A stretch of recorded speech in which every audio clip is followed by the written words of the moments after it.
Breaking news చూస్తున్నాం. గచ్చిబౌలిలోని 400 ఎకరాల భూమి రాష్ట్ర ప్రభుత్వానిదేనని, అది అటవీ భూమి కాదని తెలంగాణ ప్రభుత్వం సుప్రీంకోర్టుకు సమర్పించిన అఫిడవిట్లో స్పష్టం చేసింది. ఈ భూమి ఎప్పుడూ అటవీ రికార్డుల్లో లేదంది. ఇక వివిధ ప్రభుత్వ అవసరాల కోసం రాష్ట్ర ప్రభుత్వం బుల్డోజర్ల ద్వారా ఆ భూమిని చదును చేయడం వివాదాస్పదంగా మారడంతో జస్టిస్ బిఆర్ గవాయ్ నేతృత్వంలోని సుప్రీంకోర్టు ధర్మాసనం ఈ కేసును సుమోటోగా విచారించి వెంటనే అక్కడి కార్యకలాపాలపై స్టే విధించడంతో పాటు 5 అంశాలకు సమాధానమిస్తూ ఈ నెల 16 లోపు అఫిడవిట్ దాఖలు చేయాలని ఆదేశించింది. ఇక సుప్రీంకోర్టు స్పందించిన పలు ప్రశ్నలకు రాష్ట్ర ప్రభుత్వం అందుకు అనుగుణంగా అఫిడవిట్ దాఖలు చేసింది.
బ్రేకింగ్ న్యూస్ చూస్తున్నాం.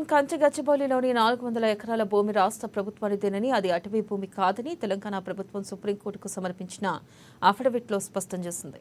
ఈ భూమి ఎప్పుడూ అటవీ రికార్డుల్లో లేదంది. వివిధ ప్రభుత్వ అవసరాల కోసం రాష్ట్ర ప్రభుత్వం బుల్డోజర్ల ద్వారా ఆ భూమిని చదును చేయడం వివాదాస్పదంగా మారడంతో జస్టిస్ బిఆర్ గవాయ్ నేతృత్వంలోని సుప్రీంకోర్టు ధర్మాసనం ఈ కేసును సుమోటోగా విచారించి వెంటనే అక్కడి కార్యకలాపాలపై స్టే విధించడంతో పాటు 5 అంశాలకు సమాధానమిస్తూ ఈ నెల 16 లోపు అఫిడవిట్ దాఖలు చేయాలని ఆదేశించింది.